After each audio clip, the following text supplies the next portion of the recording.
अध्याय 81 सफलतापूर्वक पदोन्नति प्राप्त करें भाग 2। इस प्रकार मैं मामले की फिर से जांच करने के लिए 2 एल्डर्स और कई प्रबंधकों को भेजने का इरादा रखता हूं, उन्होंने आगे कहा। दुश्मन अंधेरे में छिप जाते हैं जबकि हम प्रकाश में उजागर होते हैं। अगर हमें जल्द से जल्द पता नहीं चलता कि क्या हो रहा है तो हमें बहुत नुकसान उठाना पड़ेगा, उन्होंने समाप्त किया। उन्होंने 6 एल्डर्स के बीच देखा, जिसका मतलब था कि वह अपनी योजना के बारे में उनकी राय पूछ रहे थे। अब वे जानते थे कि थियोन वास्तव में समस्या को हल करने के लिए दृढ़ था, क्योंकि एल्डर्स और प्रबंधक सूर्य संप्रदाय के वरिष्ठ नेता थे जिनके पास शक्तिशाली मार्शल आर्ट कौशल थे। उन्हें जांच के लिए भेजने से बहुत लाभ हो सकता है और जांच में तेजी आ सकती है। थोड़ी देर बाद एक महिला की आवाज बोली, चूंकि आपने फैसला कर लिया है, आपका अनुग्रह, मैं आपके फैसले का समर्थन करता हूं। मैं जांच के लिए स्वेच्छा से हूं, महिला एल्डरली ने स्पष्ट रूप से कहा। एक और एल्डर जो छोटा, चतुर और जोरदार दिख रहा था, वह भी खड़ा हो गया। मैं भी उसके साथ शामिल हो जाऊंगा, उसने कहा और उसकी आंखें गुस्से से जल उठीं। एक और एल्डर ने भी बात में सुर मिलाया, मैं भी। सफ़ेद कपड़ों में एक बूढ़ा आदमी जो बस वहां बैठा था और अब तक कभी एक शब्द भी नहीं बोला था, अचानक बोला, उसकी आंखें सिकुड़ गईं। अब 3 बुजुर्ग थे जिन्होंने जांच में शामिल होने का फैसला किया। बहुत अच्छा, 3 बुजुर्ग हैं जिन्होंने स्वेच्छा से जांच में शामिल होने का फैसला किया है।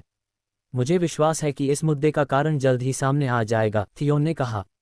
मैं जांच में 3 बुजुर्गों की मदद करने के लिए कई प्रबंधकों को भी नियुक्त करूंगा, उन्होंने कहा। अपनी योजना के बारे में सोचते हुए उनकी आंखें आशा से चमक उठीं। एक पल के बाद उन्होंने कहा, शेष 3 बुजुर्ग पीछे रहेंगे और हमारे संप्रदाय के काम की अध्यक्षता करेंगे। कुछ ही देर बाद बुजुर्गों में से एक बोला, आपकी कृपा, आज ग्रंथ शिष्यों की पदोन्नति परीक्षा आयोजित की जाएगी, है न? उन्होंने पूछा। थियोन ने गंभीरता से सिर हिलाया। ये सही है। बाहरी शिष्यों की कमी को पूरा करने के लिए हमारे पास ऐसा उपाय करने के अलावा कोई और विकल्प नहीं है, उन्होंने दुखी होकर कहा। कुछ सेकंड के बाद उन्होंने एक बार फिर बुजुर्गों से बात की। उन्होंने कहा, पदोन्नति चयन के लिए 2 चरणों की परीक्षा से गुजरना होगा। बड़े लोगों, मैं प्रस्ताव करता हूं कि जो कोई भी पदोन्नति परीक्षा की पहली कड़ी पास कर लेगा, उसे बाहरी शिष्य के रूप में पदोन्नत किया जाएगा। 6 बड़े लोग उसके शब्दों से चौंक गए, लेकिन थोड़ा सोचने के बाद वे सभी सहमत हो गए। हालांकि उनके शिष्यों की गुणवत्ता महत्वपूर्ण थी, लेकिन कभी कभी संख्या अधिक मायने रखती थी। ये सर्वविदित था कि एक निश्चित संख्या में अनुयायियों के बिना एक बड़ा संप्रदाय बनना कठिन था। Steward Ouyang martial arts performing field के व्यूइंग प्लेटफॉर्म से उठ खड़े हुए। वे स्टीवर्ड में सबसे वरिष्ठ थे। फिर उन्होंने बोलने के लिए अपना गला साफ किया। दर्शकों की सीटों पर बैठे शिष्य कुछ समय से अधीर थे। जब उन्होंने देखा कि स्टीवर्ड ओयांग के पास कुछ कहने को है, तो वे तुरंत शांत हो गए। मेरे प्यारे शिष्यों, परीक्षा का पहला सत्र समाप्त हो गया है, उन्होंने शुरू किया। इसके बाद जो शिष्य परीक्षा के पहले चरण में सफलतापूर्वक उत्तीर्ण हुए हैं, वे दूसरा सत्र करेंगे। उनकी आवाज़ तेज थी, फिर वे थोड़ा रुके।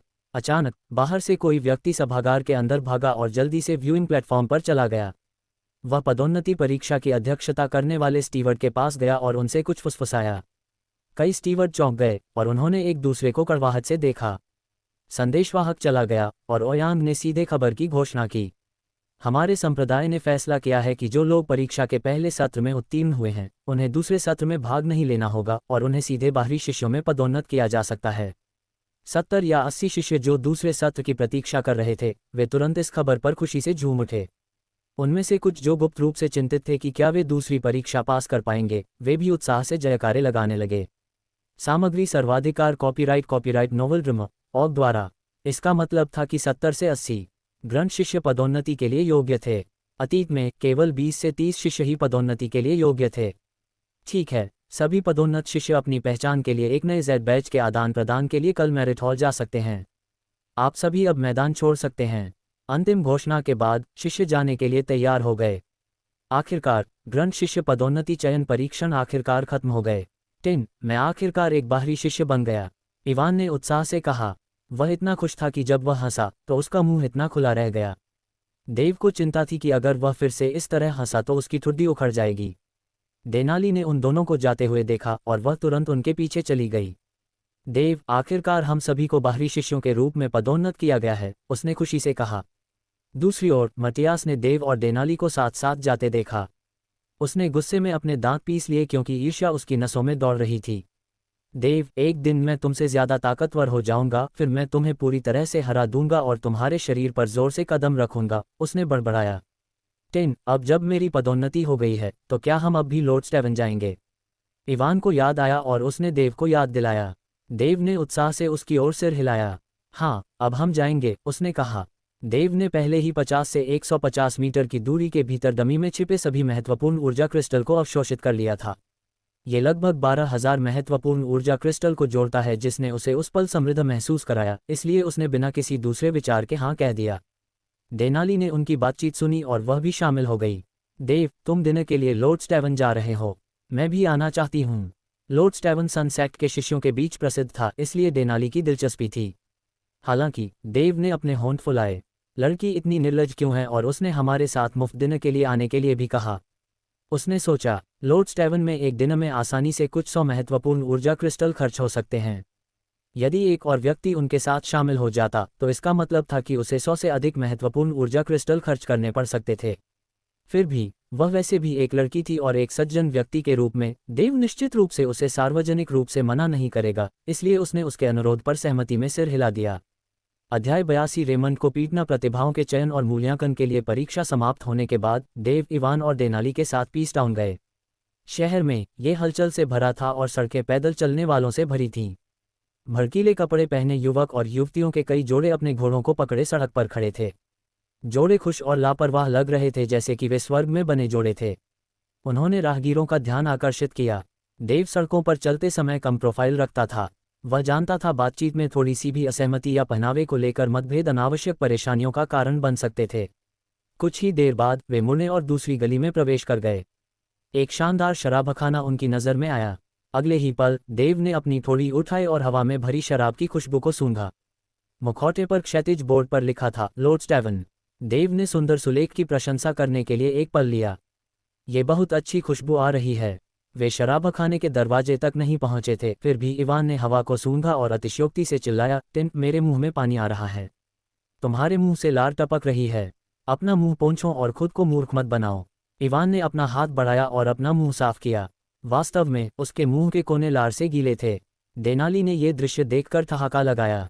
लॉर्ड स्टेवन अभी भी कुछ दूरी पर था, फिर भी खाने की स्वादिष्ट खुशबू ने उन्हें पहले ही लुभा लिया था।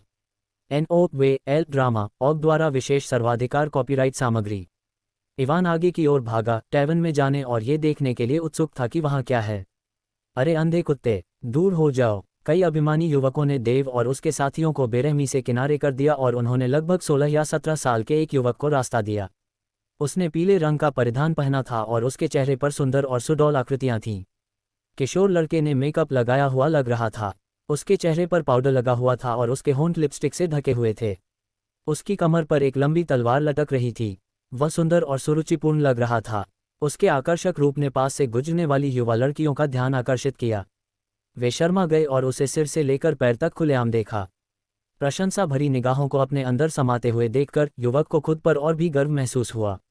कमीने, तुमने मेरा रास्ता रोकने की हिम्मत की। वीव, उनकी टांगें तोड़ दो और उन्हें बताओ कि मैं कौन हूँ। ये देखकर कि देव और उसके साथी गंदे कपड़े पहने हुए थे, युवक ने मान लिया कि वे किसी संप्रदाय के कमतर शिष्य हैं। इसलिए वह अपने अधिकार से आम लोगों को प्रभावित करने का यह मौका लेना चाहता था। देव और इवान ने जो कपड़े पहने थे वे सबसे घटिया किस्म के थे। कोई भी उन्हें पहली नज़र में ही यह मान लेगा कि वे गरीब आदमी हैं। डेनाली के कपड़े देव और इवान के कपड़ों से बेहतर थे, लेकिन वे महंगे भी नहीं थे। देव हर दिन मार्शल आर्ट का अभ्यास करने के लिए खुद को समर्पित करता था। उसके पास अपनी शक्ल सूरत पर ध्यान देने के लिए अतिरिक्त समय और ऊर्जा कैसे हो सकती थी। ठीक है रेमंड, वीवर ने सिर हिलाया और मुड़ गया। 2 आदमी रेमंड के पास से चले गए और वीवर के साथ आ गए। वीवर और उसके साथी फिर देव और उसके दोस्तों के पास शातिर मुस्कान के साथ पहुंचे। ज्यादा प्रतिक्रिया मत करो, तुम हमसे टकरा गए। ये देखकर कि युवकों का समूह अनुचित व्यवहार कर रहा था, डेनाली ने झपटा मारा। उसका सुंदर चेहरा गुस्से से भरा हुआ था। ओह, यहाँ एक सुंदरता है। रेमंड की आंखें चमक उठी जब उसने डेनाली को देखा। उसने उसे सिर से पैर तक देखा। उसकी आंखें उसके हॉट फिगर पर चिपकी हुई थीं। वह ये छिपाने का इरादा नहीं रखता था कि वह एक कामुक आदमी था। वीवर, सुंदर महिला के साथ असभ्य मत बनो। उससे अपने हाथ दूर रखो। चलो उसे लोट्स में हमारे साथ ले चलते हैं मधुशाला। मैं उसे बढ़िया शराब और खाना खिलाऊंगा। फिर आज रात हम उसे वापस अपने सराय में ले जाएंगे ताकि वह अच्छी तरह से आराम कर सके। चूंकि ये दोनों कमीने खूबसूरत लड़की के साथ हैं, इसलिए बस दोनों की एक एक टांग तोड़ दो। रेमंड की गंदी नज़र इस पूरे समय डेनाली पर केंद्रित थी। वह और भी उत्तेजित हो गया क्योंकि वह उसके स्तनों और सुडौल कूल्हों की कोमल रूपरेखा को घूर रहा था। अगर ये तथ्य नहीं होता कि सड़कों पर बहुत सारे लोग थे तो वह अब तक उसके साथ जबरदस्ती कर चुका होता। ठीक है, रेमंड के दिल में सुंदरियां हैं। युवा महिला, आज तुम भाग्यशाली हो। अब से तुम जो भी चाहोगी, प्रसिद्धि, धन या पद, वे सब तुम्हारे पास आएंगे जब तक तुम रेमंड के साथ हो, वीवा ने मुस्कुराते हुए कहा। चले जाओ, मैं सिर्फ एक बार ही कहूंगा, देव ने ठंडे स्वर में कहा। वे शायद ही कभी किसी आलीशान शराबखाने में गए हों। चूंकि वे जश्न मना रहे थे, इसलिए देव, इवान और डेनाली ने लॉर्ड्स टैवर्न जाने का फैसला किया था। हालांकि इन नौजवानों ने उनका अच्छा दिन खराब कर दिया। देव अब खाने के मूड में नहीं था। उसने शहर में कम प्रोफाइल रखने की योजना बनाई थी, लेकिन इसका मतलब यह नहीं था कि वह कमज़ोर था। अब कोई उसे और इवान के पैर तोड़ने की धमकी दे रहा था और डेनाली के साथ बहुत ही अपमानजनक व्यवहार कर रहा था। अगर वह इन गुंडों को चुनौती नहीं देता तो वह वास्तव में काया होता। किसी व्यक्ति के लिए अहंकारी होना कोई योग्यता नहीं है, लेकिन कायरतापूर्ण व्यवहार करना निश्चित रूप से अच्छी बात नहीं है। जैसा कि पुरानी कहावत है, सभी इच्छुक घोड़े पर भार डालते हैं। क्या रेमंड को अपने कानों पर विश्वास नहीं हुआ? अपने दादा दादी की शक्ति और प्रभाव को देखते हुए वह एक अहंकारी और दबंग व्यक्ति बन गया था। वह लोगों के साथ सहमत होने और अपनी बात मनवाने का आदी हो गया था। उसके सामने 3 लोग किसी संप्रदाय के निम्न श्रेणी के शिष्य थे, लेकिन उन्होंने उससे इस तरह बात करने की हिम्मत की। उसने अपमानित महसूस किया। कुत्ते के बच्चे, तुमने क्या कहा? रेमंड ने ठंडे स्वर में पूछा। वह देव की ओर चला गया और फिर उत्तर की प्रतीक्षा करते हुए अपना कान देव के करीब कर दिया। उसके आदमी भी उसके पीछे चले गए। उन्होंने अपनी उंगलियां चटकाईं और ऐसे भयंकर रूप में दिखे जैसे देव को वहीं मार डालना चाहते हों। मैंने कहा, चले जाओ। देव अचानक उछला और अपने दाहिने पैर से रेमंड के चेहरे पर लात मारी। रेमंड ने कभी उम्मीद नहीं की थी कि देव उसे चोट पहुंचाने की हिम्मत करेगा। वह अचानक हुए हमले के लिए तैयार नहीं था। इसके अलावा वे बहुत करीब थे और उसके पास बचने का कोई समय नहीं था। एक जोरदार धमाके के साथ देव का पैर रेमंड के सुंदर चेहरे से टकराया। एक पदचिह्न, रेमंड के चेहरे पर कीचड़ के निशान थे। अब उसका शालीन व्यवहार कहीं नजर नहीं आ रहा था। देव की लात से उसकी नाजुक नाक से बहुत ज्यादा खून बह रहा था। साले, तूने मुझ पर हमला करने की हिम्मत की, मैं तुझे अभी मार डालूंगा, रेमंड चिल्लाया। उसे इस तरह से कभी नहीं पीटा गया था। शर्मिंदगी और अपमान उसे पागल कर देने के लिए काफ़ी थे। इससे भी बुरी बात यह थी कि सड़क पर बहुत सारे लोग गुजर रहे थे। उसे सबके सामने बेइज्जत किया गया था। अगर वह बदला नहीं लेता तो वह अपनी सत्ता कैसे कायम रख सकता था? क्रोधित होकर उसने अपना हाथ कमर पर रखा। जब उसने लंबी तलवार निकाली तो एक डिंग की आवाज़ सुनाई दी। उसके ब्लेड पर एक सफ़ेद रोशनी चमक उठी। यह एक आध्यात्मिक हथियार था। उसने देव पर तलवार चलाने से पहले पूरे आत्मविश्वास के साथ तलवार चलाई। वह अपना आपा खो चुका था। उसके दिमाग में बस एक ही विचार था, उस नीच चूहे को मारना जिसने उसका विरोध करने की हिम्मत की थी। जिस क्षण रेमंड ने अपनी तलवारबाजी का प्रदर्शन किया, देव ने पहचान लिया कि उसकी साधना का आधार ऊर्जा संग्रहण क्षेत्र के 6ठे स्तर पर था। देव ने उपहास किया। उसने अपने पंजों को हिलाया और पवन आदेश कौशल का उपयोग किया। इसके साथ उसने रेमंड की तलवार को चकमा दिया। फिर उसने आध्यात्मिक भावना उड़ान सुई जारी की और अचानक रेमंड को अपने सिर में तेज दर्द महसूस हुआ, जिसने उसकी हरकतों को धीमा कर दिया। इससे पहले कि वह प्रतिक्रिया कर पाता, देव ने फिर से उसका चेहरा कुचल दिया। इस मौके को मार्शल आर्ट तकनीक के रूप में भी नहीं गिना जा सकता था, लेकिन जब वह उस मार्ग में था जहां वह डमी से लड़ता था, तो इस चाल ने उसे कई कठपुतलियों को हराने में मदद की। यह एक हमले के लिए सबसे सरल लेकिन सबसे प्रभावी साधन साबित हुआ था। वह इसे उच्च दक्षता के साथ कर सकता था और इसकी शक्ति को पूरी तरह से सामने ला सकता था। धमाका! देव ने रेमंड की नाक पर निशाना साधा। एक पल में रेमंड का चेहरा खून से लथपथ हो गया। उसकी नाक गायब हो गई क्योंकि देव की महत्वपूर्ण ऊर्जा ने उसे टुकड़ों में तोड़ दिया था और हवा में बिखरा दिया था। रेमंड का शरीर एक पतंग की तरह था जिसकी डोर छूट गई थी। वह हवा में पीछे की ओर उड़ गया और सड़क पर एक दुकान की दहलीज से टकरा गया। उसका सिर एक तरफ लुढ़क गया और वह बेहोश हो गया। भीड़ से एक तेज फुफकार सुनाई दी। सड़क पर खड़े लोग आश्चर्य से चौंक गए। उन्हें उम्मीद नहीं थी कि यह साधारण कपड़े पहने युवक जो कहीं से आया था, इतना क्रूर और क्रूर होगा। रेमंड के बर्बाद चेहरे को देखकर वीवर चौंक गया। फिर उसने देव को बुरी तरह घूरा। अब तुम मर चुके हो। क्या तुम नहीं जानते कि तुमने किसे नाराज किया है? तुम अपने किए की भरपाई नहीं कर पाओगे। 1000 जन्मों में सबसे बड़ी गलती। तुम्हारी इस नीच स्थिति के चलते तुम्हारी जान एक पैसे की भी कीमत नहीं है, वीवर ने दांत पीसते हुए कहा। उसकी धमकी सुनकर देव के माथे पर बल पड़ गए। वह आगे की ओर सरका और एक झटके में वीवर के सामने खड़ा हो गया। वीवर देव की अचानक हरकतों से चौंक गया। हालांकि उसका साधना आधार रेमंड से ऊंचा था। उसने जल्द ही अपने पंजों के बल पर जमीन से धक्का मारा और देव से दूरी बनाए रखने के लिए कुछ कदम पीछे हट गया। उसकी साधना का आधार ऊर्जा संग्रहण क्षेत्र के 7वें स्तर पर था। लेकिन देव को इसकी कोई परवाह नहीं थी। वह उछला और वीवा को घेर लिया। फिर एक झटके में देव ने उस पर अपनी मुट्ठी तान दी। वीवा के पास अपनी तलवार निकालने का समय नहीं था। उसने अपनी मुट्ठी से हमले को विफल कर दिया। उसने देव की महत्वपूर्ण ऊर्जा से देखा कि वह ऊर्जा संग्रहण क्षेत्र के 6ठे स्तर पर था। उसे विश्वास था कि वह देव को हरा सकता है।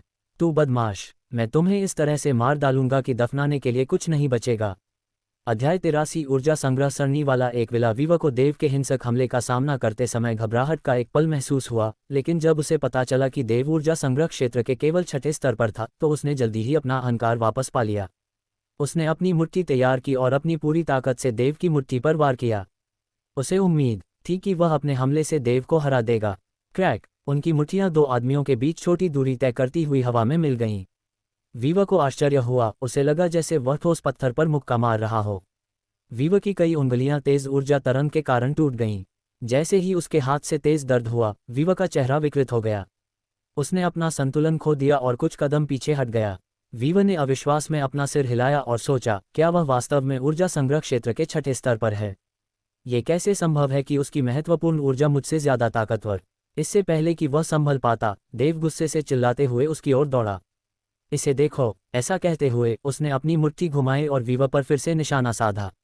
रुको तुम! गुस्से और डर से वीवा के पास अपना हथियार निकालने का समय नहीं था। उसके पास फिर से बचाव में अपनी मुट्ठी चलाने के अलावा कोई और विकल्प नहीं था। क्रैक! हड्डियों के टूटने की आवाज हवा में भर गई। अगले ही पल वीवा की बांह एक अजीब स्थिति में मुड़ गई। वीवा का चेहरा पीला पड़ गया जब उसे बहुत ज्यादा दर्द महसूस हुआ। उसके माथे पर पसीने की बूंदें दिखाई दीं। मेरे चेहरे से दूर हो जाओ! अपना गुस्सा निकालने के बाद देव ने ठंडी आवाज में आदेश दिया। अपनी नाराजगी के बावजूद वीवा समझ गया कि आज उसके लिए लड़ना असंभव था। भले ही वह ऊर्जा एकत्रीकरण क्षेत्र के 7वें स्तर पर था, लेकिन वह सिर्फ 2 राउंड में देव से हार गया। रेमंड के अन्य अनुयायियों के पास कम शोधन स्तर थे। उनमें से कोई भी देव को हराने में सक्षम नहीं होगा। चूंकि रेमंड अभी भी बेहोश था, इसलिए उन्होंने उसे उठाया और शर्म से सिर झुकाए गली से चले गए। वीवा के जाने से पहले उसने देव को घृणा से घूरा। तुम कमीने, तुम्हें इसका पछतावा होगा, उसने क्रूरता से कहा। डेनाली एक तरफ खड़ी रही और देव को पुरुषों को हराते हुए देखा। वह रेमंड को उसकी धृष्टता के लिए भुगतान करते हुए देखकर खुश थी, फिर भी वह परिणाम के बारे में चिंतित थी। देव, शायद तुम्हें उनके खिलाफ कार्रवाई नहीं करनी चाहिए थी। वह युवक एक महत्वपूर्ण व्यक्ति हो सकता है, उसने चिंता के साथ कहा। शायद तुम सही हो, लेकिन अगर मैं ऐसा नहीं करता तो क्या होता? क्या तुम्हें लगता है कि वे हमें बिना किसी नुकसान के जाने देंगे? देव ने शांत भाव से जवाब दिया और डेनाली को एक शांत नज़र से देखा। डेनाली चुप हो गई। वह समझ गई कि देव सही था। रेमंड ने उसे अपने साथ जाने का आदेश दिया था और देव और इवान के पैर तोड़ने की धमकी दी थी। ये रेमंड ही था जिसने देव को वापस लड़ने के लिए मजबूर किया था। मार्शल आर्ट की दुनिया में जब आप रियायतें देते हैं तो कोई भी दया नहीं दिखाएगा। इसके विपरीत, आप दूसरों के सामने जितने कमज़ोर दिखेंगे, उतना ही आप पर अत्याचार होगा। केवल मजबूत होकर ही आप लोगों का सम्मान पा सकते हैं और अपने लिए बोलने का अधिकार प्राप्त कर सकते हैं। ये शब्द समाप्त करने के बाद देव मुड़ा और इवान के साथ लॉर्ड्स टैवर्न की ओर चल दिया, जिससे डेनाली उनके पीछे अवाक रह गई। उसने देव की पीठ को देखा और सोचा, वह सही कह रहा है। शायद मुझे और सख्त होना सीखना चाहिए। जब तक वह अपनी तंद्रा से बाहर आई, डेनाली ने पाया कि देव पहले ही बहुत दूर जा चुका था। उसने उसका इंतजार करने का कोई इरादा नहीं दिखाया। उसने मुंह बनाते हुए सोचा, तुम मुझसे ज्यादा समझदार हो, फिर भी तुम्हें इतनी दूर रहने की जरूरत नहीं है। फिर वह भागी और जल्दी से उन 2 आदमियों के पास पहुंच गई। लॉर्ड्स टैवर्न में घुसने के बाद उन्होंने एक टेबल ली और बैठ गए। देव ने मेनू देखा और चिंतित हो गया, यहाँ तक कि सबसे सस्ते व्यंजन के लिए भी उसे 300 महत्वपूर्ण ऊर्जा क्रिस्टल खर्च करने पड़ेंगे। अधिकांश व्यंजनों में खाद्य जानवरों के मांस का उपयोग उनकी सामग्री के रूप में किया जाता था और उन्हें ताज़ा जड़ी बूटियों के साथ पूरक किया जाता था। इस तरह का भोजन मार्शल साधकों की शारीरिक फिटनेस के लिए फायदेमंद था और उनके मार्शल शोधन में सहायक था। बेशक वे साधारण व्यंजनों से कम स्वादिष्ट नहीं थे, लेकिन उनकी उच्च लागत के कारण अधिकांश लोग मुश्किल से उनका आनंद ले पाते थे। अंत में उन्होंने एक शानदार भोजन किया जिसकी कीमत 3000 से अधिक महत्वपूर्ण ऊर्जा क्रिस्टल थी। बिल का भुगतान करते समय देव को अपना दिल टूटा हुआ महसूस हुआ। जब वे मधुशाला से निकले तो इवान अनिच्छुक था। वापस जाते समय वह देव से पूछता रहा कि वे लॉर्ड्स टैवर्न में फिर से कब खाएंगे। 4 घंटे बाद पीस टाउन में एक आलीशान सराय के वीआईपी कमरे में एक युवक बिस्तर पर लेटा हुआ था। दो लड़कियों ने खुले कपड़े पहने हुए बड़ी सावधानी से उसकी घायल नाक पर मरहम लगाया। समय समय पर दर्द से कराहते हुए वह आदमी डांटता रहा और नाराजगी के साथ शिकायत करता रहा। वह रेमंड था, वह मूर्ख आदमी जिसे उस दिन पहले देव ने नाक पर मुक्का मारा था। थोड़ी देर बाद वीवर ने दरवाजा खोला और बिस्तर पर चला गया। युवा मास्टर रेमंड, मैंने तीनों कमीनों की पहचान कर ली है। वे सन सेक्ट के ग्रंथ शिष्य थे, लेकिन आज उन्हें बाहरी शिष्यों में पदोन्नत किया गया। क्या ग्रंथ शिष्य? क्या आप निश्चित हैं? ये कैसे संभव है कि जिस नीच व्यक्ति ने मुझे चोट पहुंचाने की हिम्मत की, वह ग्रंथ शिष्य है? कुछ गलती होनी चाहिए। रेमंड ने गुस्से में थूका, वीवर की बातों पर विश्वास करने से अनिच्छुक। उसके लिए ये स्वीकार करना मुश्किल था कि उसे एक ग्रंथ शिष्य, सन सेक्ट के सबसे निचले सदस्य, ने बेहोश कर दिया था। कोई गलती नहीं हुई है मेरे युवा गुरु। मैंने सन सेक्ट के एक शिष्य को मेरे लिए जानकारी की जांच करने का आदेश दिया। वह गलत नहीं हो सकता। जिस क्रूर व्यक्ति ने आपको चोट पहुंचाई है वह देव है, दूसरा आदमी इवान है और महिला डेनाली है। सूर्य संप्रदाय के बाहरी शिष्य। मुझे देखने दो। चेल से संपर्क करो और उसे देव को मारने के लिए कहो। उससे कहो कि मैं उस कमीने को खत्म करने के बाद उसे उचित इनाम दूंगा। रेमंड उन शब्दों को समाप्त करते ही उन्मादी हो गया। देव के प्रति उसकी नाराजगी पहले से ही वर्णन से परे थी। ठीक है युवा गुरु, मैं इसे तुरंत करूंगा, वीवर ने जाने से पहले सम्मानपूर्वक उत्तर दिया। अगली सुबह इवान देव के घर गया और उसे बहुत जल्दी जगा दिया। आज वे आधिकारिक तौर पर बाहरी शिष्यों के रूप में पंजीकृत होंगे। अब से वे अब सूर्य संप्रदाय के मूर्ख शिष्य नहीं थे। ओफेलिया मेरी ओर आंख मारती रहती है। जब से उसे पता चला है कि मैंने प्रमोशन टेस्ट पास कर लिया है, तब से वह ऐसा कर रही है। उसने मुझसे ये भी कहा कि जब मेरे पास समय हो तो मैं उससे मिलूं। इवान ने आत्मसंतुष्ट होकर कहा। उसे दूसरे बड़बड़ाते शिष्यों द्वारा चापलूसी किए जाने में मजा आता था, उन महिला शिष्यों का तो कहना ही क्या जिन्होंने उसे स्नेह दिखाया। तुम्हें आंख मारना? मैं इसे आंख मारना कहूंगा। वह तुम्हारा पीछा करने की कोशिश कर रही है। तुम इसके बारे में क्या करने जा रहे हो? मुझे लगता है कि मुझे अपनी मार्शल आर्ट को निखारने में और अधिक मेहनत करने की ज़रूरत है। इसलिए मैं अभी उस पर ध्यान केंद्रित करूंगा। जहां तक प्रेम संबंधी मामलों की बात है, मैं नहीं चाहता कि वे मुझे पर्याप्त शक्तिशाली बनने से पहले विचलित करें। मुझे खुशी है कि तुमने अपना रास्ता खोज लिया है, भाई। वे खुशी से हंसे और बातें करते रहे।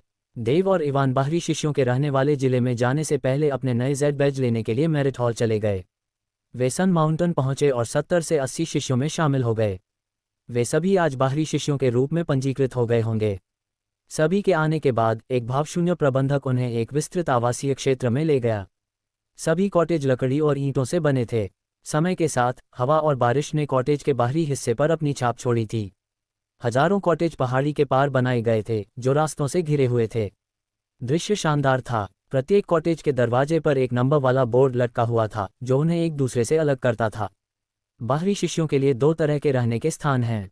संप्रदाय पहले प्रकार को मुफ्त में प्रदान करता है। आपके सामने के कॉटेज संप्रदाय द्वारा प्रदान किए गए मुफ्त आवास हैं। प्रबंधक रुक गया और आगे बोलने से पहले अपना गला साफ किया। दूसरी तरह के वे विला हैं जो वहां हैं। जैसे ही उसने अपनी उंगली एक दिशा में उठाई, सभी शिष्य मुड़े और विला क्षेत्र का अध्ययन किया। कुछ इमारतें दिखने में सुंदर थीं, जबकि अन्य शानदार दिख रही थीं। वे विला एक दूसरे से अलग हैं और उनके आसपास का वातावरण बहुत सुंदर है। वे रहने और परिष्कृत होने के लिए आदर्श स्थान हैं। इसके अलावा हमारे संप्रदाय के नेताओं ने हर विला में एक छोटे आकार के ऊर्जा संग्रह सरणी की व्यवस्था करने के लिए सरणी विशेषज्ञों के एक समूह को आदेश दिया है। इस कारण से उस क्षेत्र की हवा में यहाँ की झोपड़ियों की तुलना में बहुत अधिक समृद्ध महत्वपूर्ण ऊर्जा है। हालांकि केवल आंतरिक शिष्यों को ही यहाँ मुफ्त में रहने की अनुमति है। यदि आप उस क्षेत्र में जाना चाहते हैं तो आपको सालाना 1000 महत्वपूर्ण ऊर्जा क्रिस्टल का भुगतान करना होगा। क्या? जब उन्होंने यह आंकड़ा सुना तो सभी लोग आश्चर्य से चौंक गए। ग्रंथ शिष्यों के रूप में वे संप्रदाय द्वारा प्रदान किए गए अलभत्ते पर रहते थे। उनमें से ज्यादातर के लिए 50 महत्वपूर्ण ऊर्जा क्रिस्टल एक बड़ी रकम थी। चिंता मत करो, बाहरी शिष्यों के रूप में ये तुम्हारा पहला दिन है। अगर तुम मिशन के लिए आवेदन करते हो और पैसे कमाने के लिए कड़ी मेहनत करते हो, तो तुम जल्द ही उन विला का किराया वहन करने में सक्षम हो जाओगे। ये जानते हुए कि ये पैसे की कमी से जूझ रहे शिष्य क्या सोच रहे थे, प्रबंधक ने उन्हें सांत्वना दी और प्रोत्साहित किया। उसने जाने से पहले उनमें से प्रत्येक को एक नंबर वाला कागज दिया। उसके जाने के बाद शिष्यों ने अपने कागजों पर लिखे नंबरों के अनुसार अपने नए घर ढूंढने शुरू कर दिए। ऊर्जा संग्रह सरणी, देव ने प्रबंधक के शब्दों पर विचार करते हुए बुदबुदाया। उसने पहले भी ऊर्जा संग्रह सरणी के बारे में सुना था। जब कोई सरणी विशेषज्ञ एक जगह सरणी की व्यवस्था करता था तो आसपास की महत्वपूर्ण ऊर्जा सरणी की सीमा में एकत्र हो जाती थी और समृद्ध महत्वपूर्ण ऊर्जा वाला वातावरण बनाती थी। अगर कोई मार्शल आर्ट साधक उस तरह के वातावरण में अभ्यास करता है तो वह महत्वपूर्ण ऊर्जा की समृद्धि के कारण नाटकीय रूप से सुधार करेगा। कुछ समय तक गोल्डन सन शास्त्र का अध्ययन करने के बाद देव को एहसास हुआ कि इस मार्शल आर्ट पद्धति को अपनाने के लिए बहुत ज़्यादा मात्रा में महत्वपूर्ण ऊर्जा की ज़रूरत होती है। उनके अनुमान के अनुसार अब उन्हें जितनी महत्वपूर्ण ऊर्जा की ज़रूरत थी वह उस समय से 10 से 20 गुना ज़्यादा थी जब उन्होंने अतीत में पर्पल यान फॉर्मूला के बारे में सीखा था। हालांकि उन्होंने अपने महत्वपूर्ण ऊर्जा पत्थर में 7 पृथ्वी आत्मा फलों की ऊर्जा को बहाल कर लिया था, लेकिन कुछ दिनों के उपयोग के बाद उनका ऊर्जा भंडार जल्द ही समाप्त हो जाएगा। निष्कर्ष में देव को अब संसाधनों को परिष्कृत करने की तत्काल आवश्यकता थी। अगर वह विला क्षेत्र में जा सकता है तो वह गोल्डन सन शास्त्र का अभ्यास करते समय अधिक प्रगति हासिल करेगा। इसके अलावा मैं ऊर्जा एकत्रीकरण क्षेत्र के केवल 6ठे स्तर पर हूँ। मैंने कई साल पहले अपनी खोई हुई ताकत भी वापस नहीं पाई है। उसने उदास होकर सोचा। इन सभी मुद्दों पर विचार करने के बाद देव ने विला क्षेत्र में जाने का फैसला किया। वह खुद को मजबूत बनाने के लिए अपना पैसा खर्च करने को तैयार था। सभी सामग्री सर्वाधिकार कॉपीराइट एंड जीरो वेलरम ऑग है। फिलहाल वह कॉटेज एरिया में रात बिताएंगे और फिर अगले दिन ऊर्जा संग्रह सरणी के साथ एक विला किराए पर लेंगे। अध्याय 84 सुरक्षा शुल्क प्रबंधक के जाने के बाद 6 आदमी जो थोड़ी दूर पर एक पेड़ के नीचे खड़े थे नए बाहरी शिष्यों के पास पहुंचे। उनके चेहरों पर दुष्ट भाव झलक रहे थे। हाय सब लोग, चूंकि आप यहाँ नए हैं इसलिए मैं आपको 2 बातें बताना चाहता हूँ। सबसे पहले मैं आपका गर्मजोशी से स्वागत करना चाहता हूँ। अब आप बाहरी शिष्यों के परिवार के सदस्य हैं। एक व्यक्ति जो लगभग 20 वर्ष का लग रहा था ने नए बाहरी शिष्यों से ऊंची आवाज में कहा। वह बहुत उत्साही और जोशीला लग रहा था। इसके विपरीत उसके बगल में खड़े 6 लोग अभी भी धूर्त मुस्कान लिए हुए थे। वे वक्ता जितने अच्छे नहीं लग रहे थे। फिर भी परेशानी से बचने के लिए नए बाहरी शिष्यों ने अपना आभार प्रकट किया। वक्ता ने कहा, आपको मुझे धन्यवाद देने की ज़रूरत नहीं है। इतना औपचारिक होने की कोई ज़रूरत नहीं है। आप सभी का स्वागत करना मेरे लिए खुशी की बात है। नो वी एल ऑग द्वारा एक्सक्लूसिव सर्वाधिकार कॉपीराइट सामग्री। युवक ने बात करना जारी रखा। दूसरी बात जो मैं साझा करना चाहता था वह ये थी कि प्रत्येक नए बाहरी शिष्य को हमें 10 महत्वपूर्ण ऊर्जा क्रिस्टल देने की आवश्यकता होती है। युवक रुक गया और अपने श्रोताओं की प्रतिक्रिया का इंतजार करने लगा। उसने जो कहा था उसे सुनकर नए बाहरी शिष्य दंग रह गए। एक पल की चुप्पी के बाद वे आपस में कानाफूसी और चर्चा करने लगे। जैसे जैसे आक्रोश बढ़ता गया उनकी आवाज़ें बढ़ती गईं। जल्द ही आवासीय क्षेत्र शोर से भर गया। क्या तुम्हारा क्या मतलब है? क्या यह एक संप्रदाय का नियम है? उन्होंने अपने सवालों को सुनने के लिए शोर मचाया। 10 महत्वपूर्ण ऊर्जा क्रिस्टल एक तरह से आपको जानने का उपहार हैं। आप इसे सुरक्षा शुल्क या नियमित धन भी कह सकते हैं। जब तक आप हमें महत्वपूर्ण ऊर्जा क्रिस्टल का भुगतान करते हैं तब तक कोई भी आपको नुकसान नहीं पहुंचा सकता। अगर कोई कोशिश करता है तो आप बता सकते हैं कि आप बिली टैंग के संरक्षण में हैं। सुरक्षा शुल्क। नए शिष्य मूर्ख नहीं थे। वे तुरंत समझ गए कि 6 शिष्य उन्हें ब्लैकमेल कर रहे थे।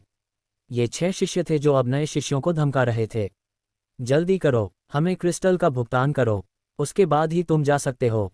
अगर तुम जाने को तैयार नहीं हो। युवक रुक गया और उसका चेहरा ठंडा हो गया। उसने सभी नए बाहरी शिष्यों को डराने वाली नज़र से देखा।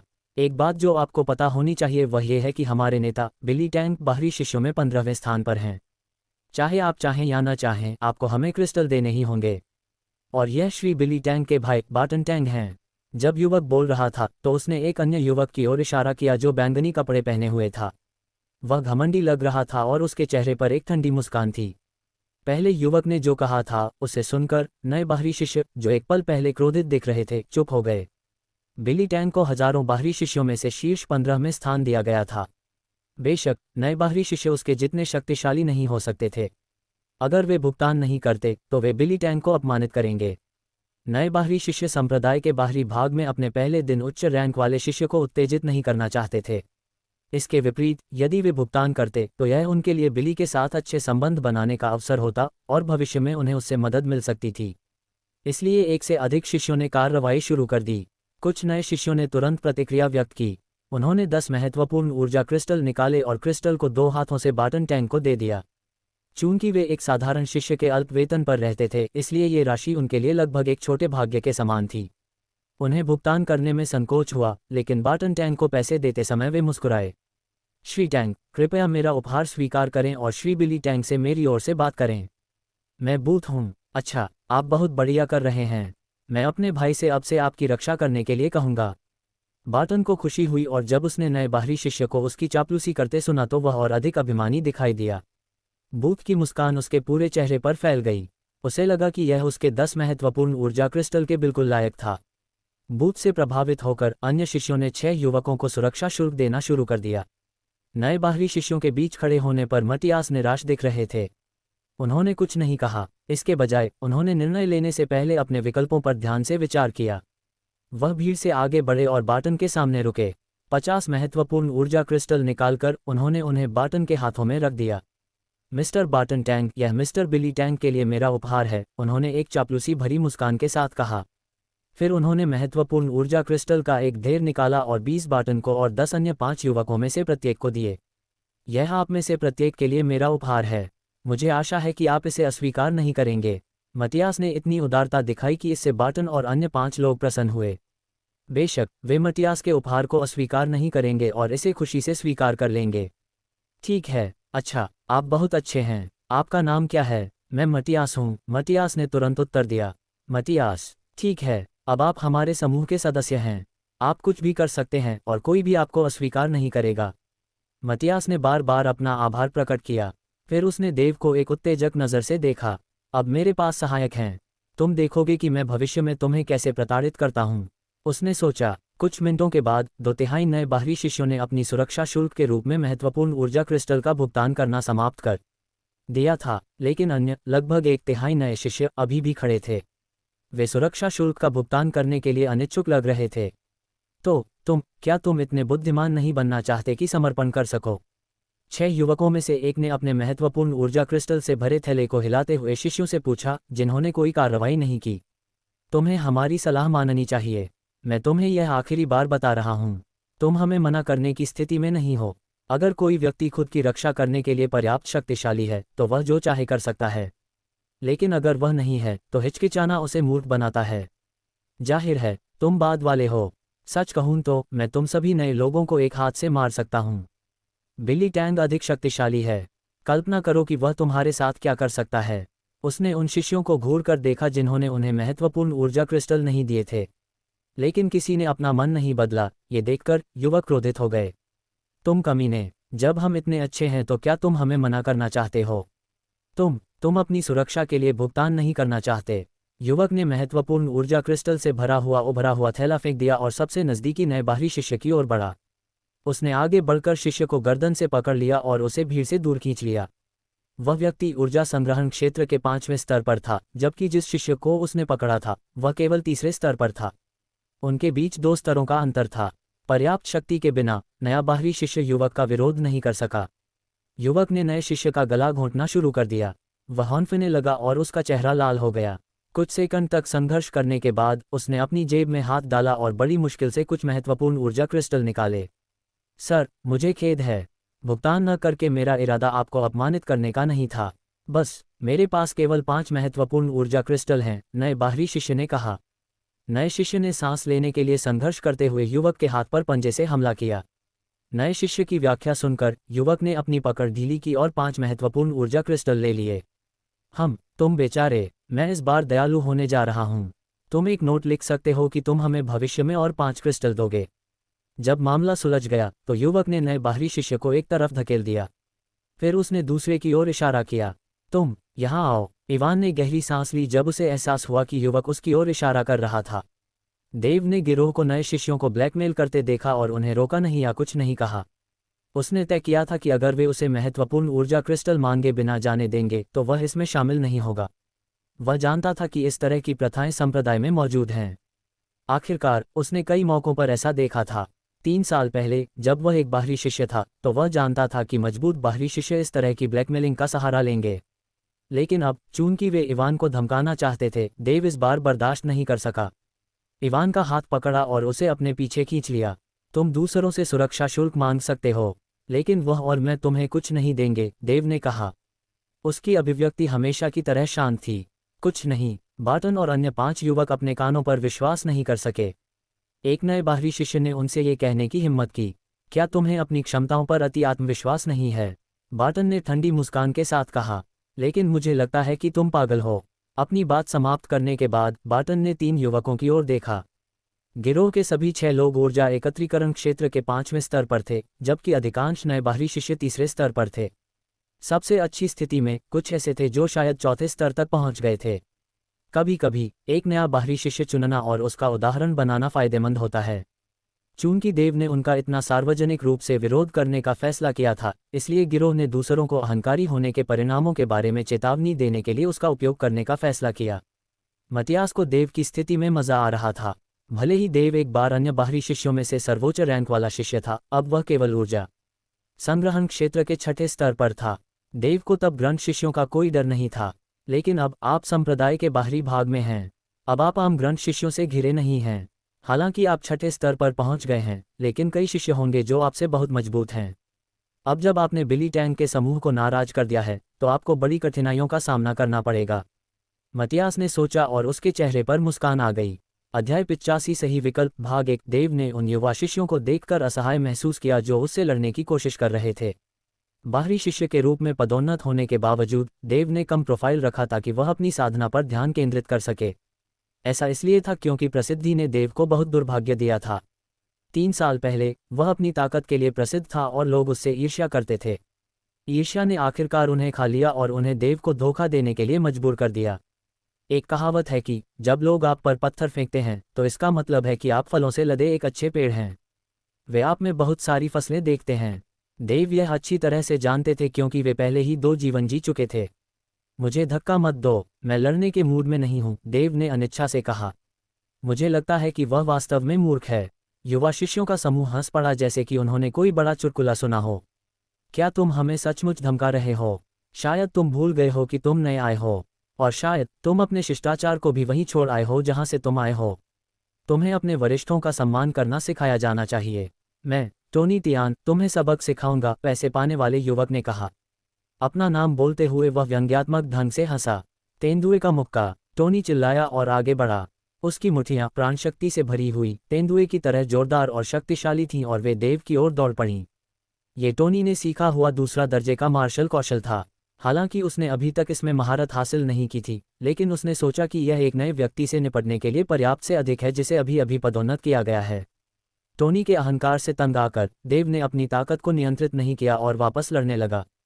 देव ने अपने पैर की उंगलियों पर कदम रखा और अगली बात जो टोनी ने देखी, विरोधी पहले से ही उसके दाईं ओर था। देव अचानक एक भूत की तरह उसके बगल में प्रकट हुआ। देव ने महत्वपूर्ण ऊर्जा को अपनी हथेली में डाला और फिर उच्च गति से प्रतिद्वंद्वी की दाहिनी कलाई पर मारा। टोनी ने अपना तेंदुए का मुक्का फेंका, लेकिन ये देव को चूक गया क्योंकि बाद में अचानक गायब हो गया। टोनी ये देखकर चौंक गया कि देव उसके दाईं ओर प्रकट हुआ।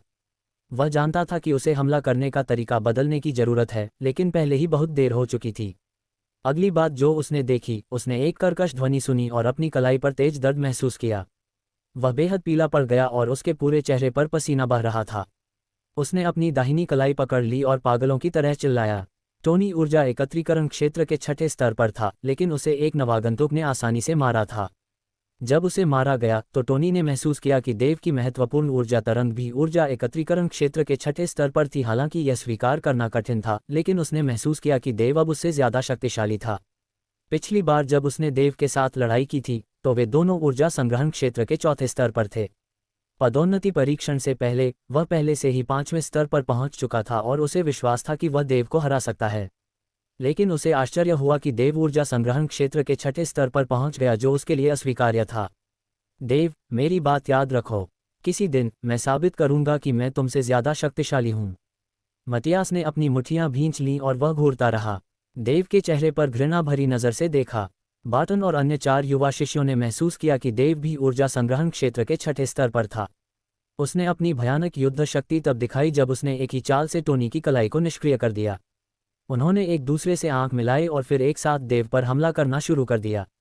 ऊर्जा संग्रहण क्षेत्र के 6ठे स्तर पर 6 युवा शिष्य एक युद्ध में लगे हुए थे और हिंसक महत्वपूर्ण ऊर्जा तरंगें तुरंत हर जगह फैल गईं।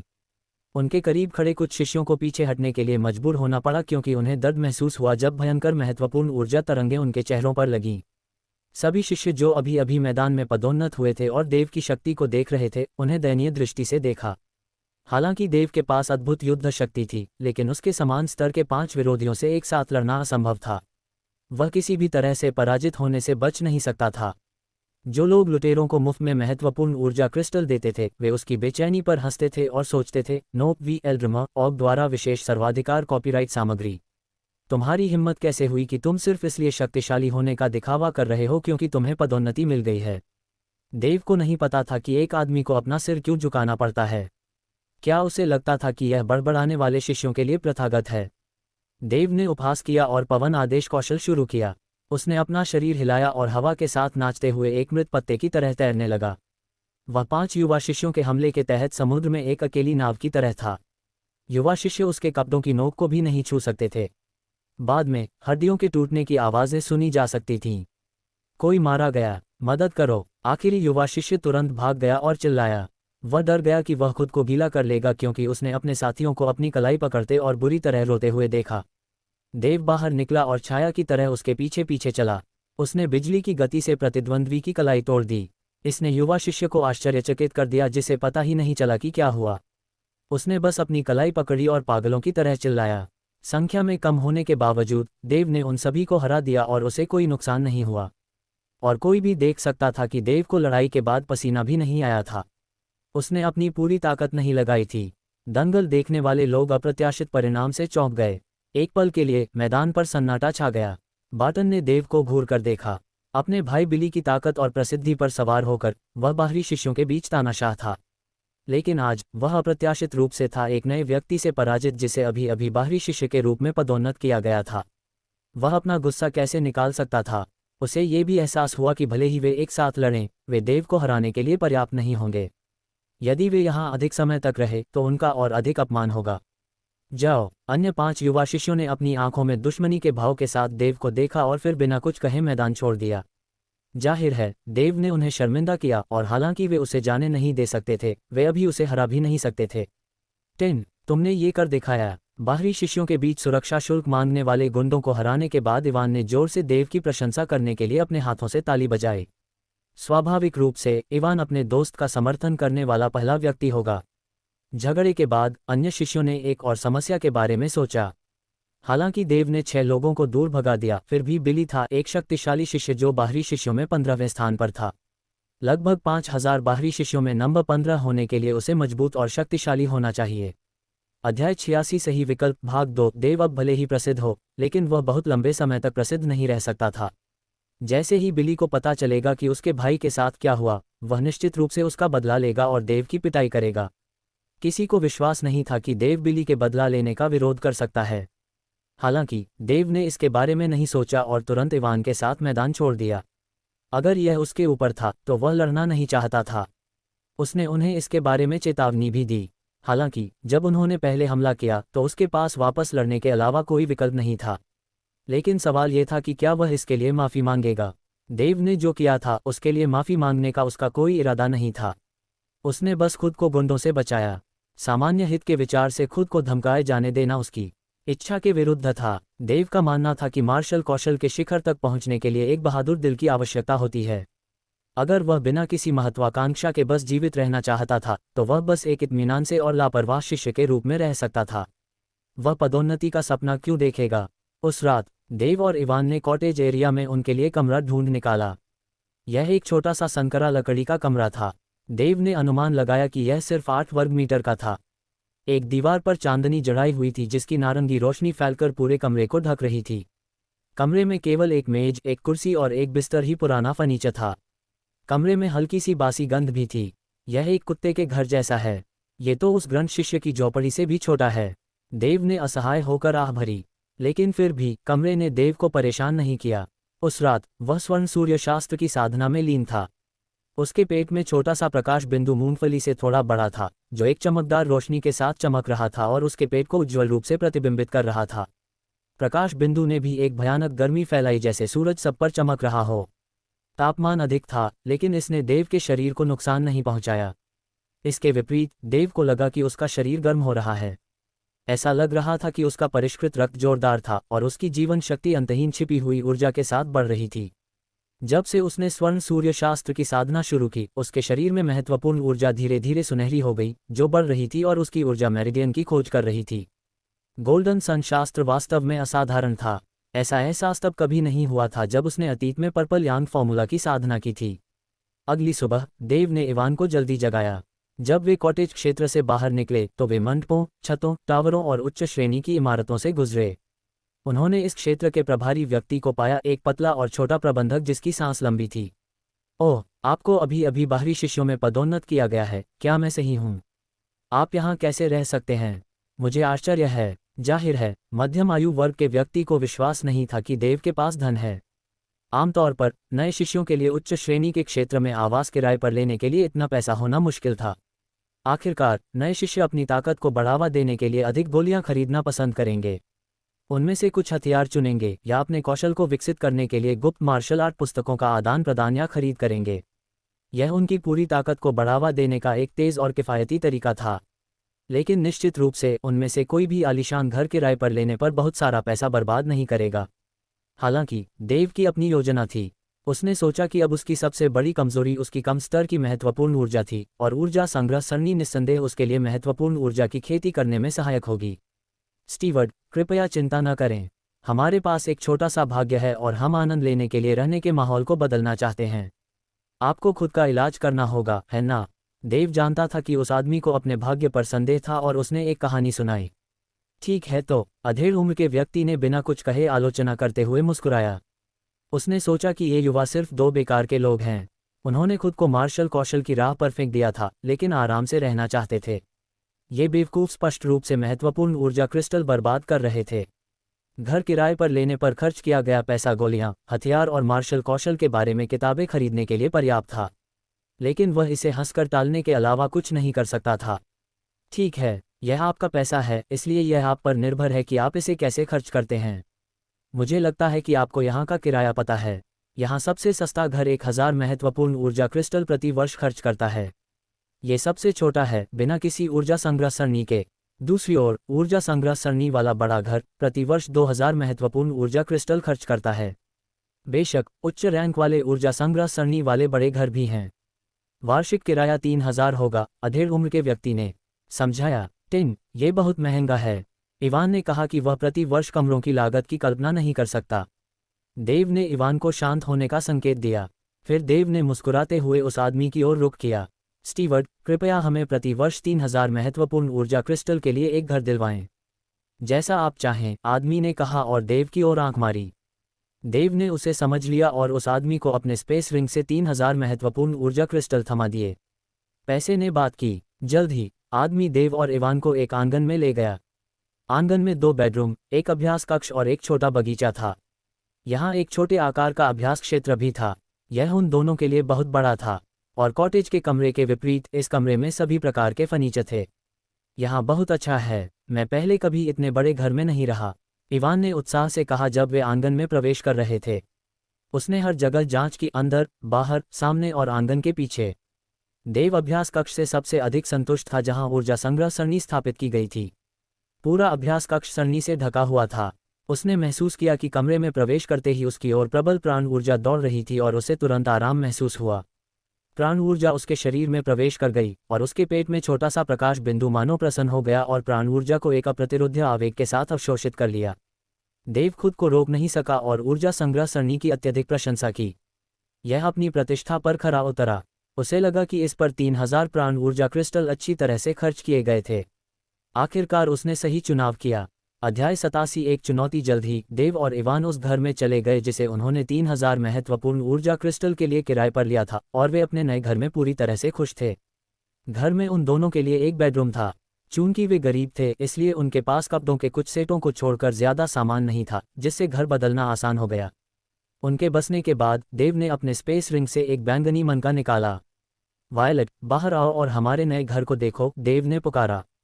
फिर मनके से हरे धुएं की एक धारा उठी और गुलाबी रोशनी की चमक के साथ देव के सामने एक छोटी लोमड़ी प्रकट हुई। लोमड़ी ने बाहर निकलते ही आलस से अपना शरीर फर्श पर फैला दिया। मास्टर, पूरे दिन इल्यूजन बीड में फंसने से मुझे क्लॉस्ट्रोफोबिक महसूस हुआ, वायलेट ने शिकायत की। देव को देखते ही वह जिद्दी होकर फर्श पर लौटने लगी। क्या तुम अपनी चोट से उबर चुके हो? देव ने चिंतित होकर पूछा। हाँ, अब मैं पूरी तरह से ठीक हूँ, छोटी लोमड़ी ने उत्तर दिया। वह बता सकता था कि वह वास्तव में उसके चेहरे पर स्वस्थ रंग की लाली से ठीक हो गई थी। राक्षसी जानवर की शारीरिक फिटनेस मनुष्य की तुलना में बहुत बेहतर थी, इसलिए उनकी चोटें स्वाभाविक रूप से मनुष्यों की तुलना में तेजी से ठीक हो जाती थीं। मास्टर, मैं मानव रूप में रहना पसंद करता हूँ, छोटी लोमड़ी ने कहा। छोटी लोमड़ी एक पल में एक सुंदर और आकर्षक मानव लड़की में बदल गई। उसकी कोमल विशेषताएं एक आकर्षक मुस्कान में बदल गईं। उसका पतला पतला शरीर शान से चलता था और वह अप्रतिरोध्य रूप से आकर्षक थी। ऐसा लग रहा था कि पूरा घर उसके आकर्षण से भरा हुआ था। टिन, इवान उत्साह से चिल्लाया। वह देव के कमरे में भाग गया और जब वह दरवाजे पर पहुंचा तो एक सुंदर लड़की को देखकर हैरान रह गया। आकर्षक महिला ने कुर्सी पर अपने शरीर को धीरे से फैलाया। वह भी अभी देव के साथ रहने आया था और उसे पूरा यकीन था कि वे दोनों ही थे। ये सुंदर लड़की अचानक टिन के कमरे में कैसे आ गई? इवान ने आश्चर्य जताया। ये लड़की वास्तव में आश्चर्यजनक है और मैंने जितनी भी लड़कियां देखी हैं उनसे अधिक आकर्षक है। टिन को जो लोग पसंद हैं वे बहुत खास हैं, उसने फिर से सोचा। वह दरवाजे के पास अचंभित खड़ा था, शर्मिंदा था और उसे नहीं पता था कि क्या करना है। तभी देव की आवाज़ ने उसकी सोच की श्रृंखला को तोड़ दिया। इवान, अंदर आओ और वायलेट से मिलो, देव ने आग्रह किया। इवान फिर शर्म से कमरे में दाखिल हुआ, लेकिन उसने नीचे देखा। वह खूबसूरत वायलेट को देखने की हिम्मत नहीं कर सका। इवान, ये वायलेट है। वह अब से मेरा पीछा करेगी, देव ने परिचय दिया। इवान के चेहरे पर आश्चर्य साफ झलक रहा था, लेकिन वह आश्चर्यचकित भी था। टिन को इतनी खूबसूरत लड़की इतनी जल्दी मिल गई।